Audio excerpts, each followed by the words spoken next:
Hi, my name is Joel Rosario.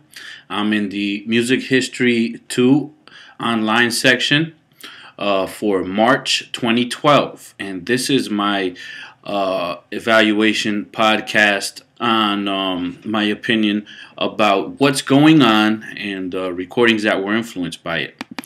The recording that I'm choosing to state that is influenced by what's going on is Little Ghetto Boys by Donny Hathaway, released in 1972. Here's some of the song, and I'm going to play this throughout the podcast. The main reason that I say that this song is influenced by What's Going On by Marvin Gaye is because, well, number one, it was released after the initial release of What's Going On in 1971. Even though the song was created before that, it took a while for it to be released because of the problems between Berry Gordy and Marvin Gaye, and them allowing and giving clearance for the album to be released.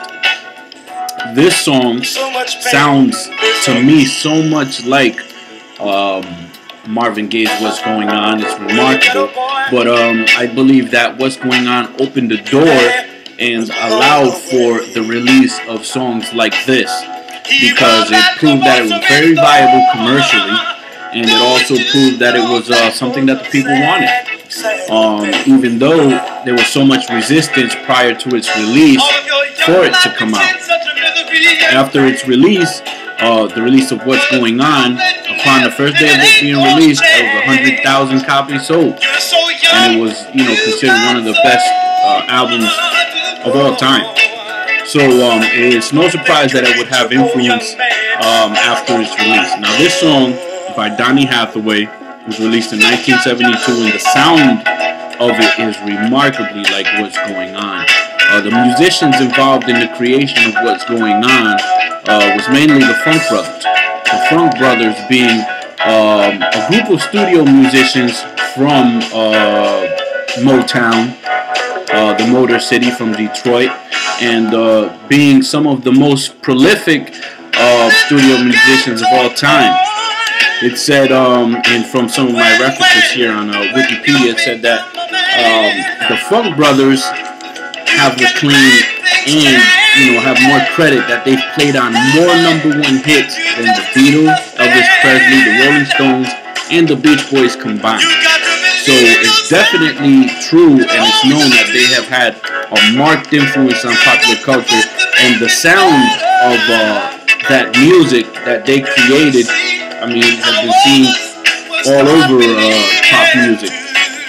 Specifically on this song, Little Ghetto Boys by Donny Hathaway, the sound of it sounds so much like something that the Funk Brothers would have had their feet in, because it has a jazzy feel where it has the orchestration of the drums, the guitars, bass, and all that.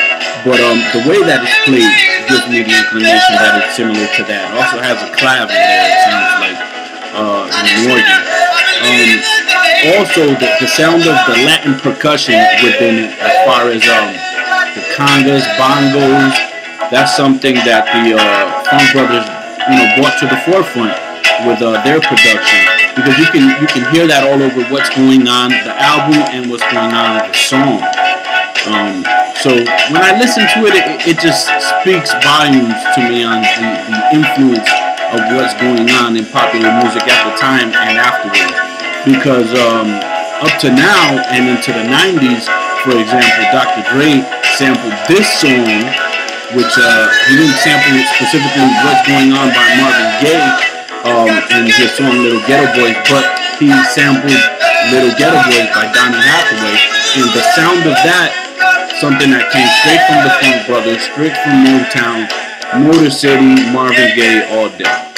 It just sounds just like it, and you can trace it sonically to where it came from. Even though it was very sweetened in terms of a lot of the sound of Motown in the 60s, What's Going On wasn't as sweetened. It was more of a raw sound, and the tones basically told you that it was sort of down tempo and low, you know what I mean, and sort of sad.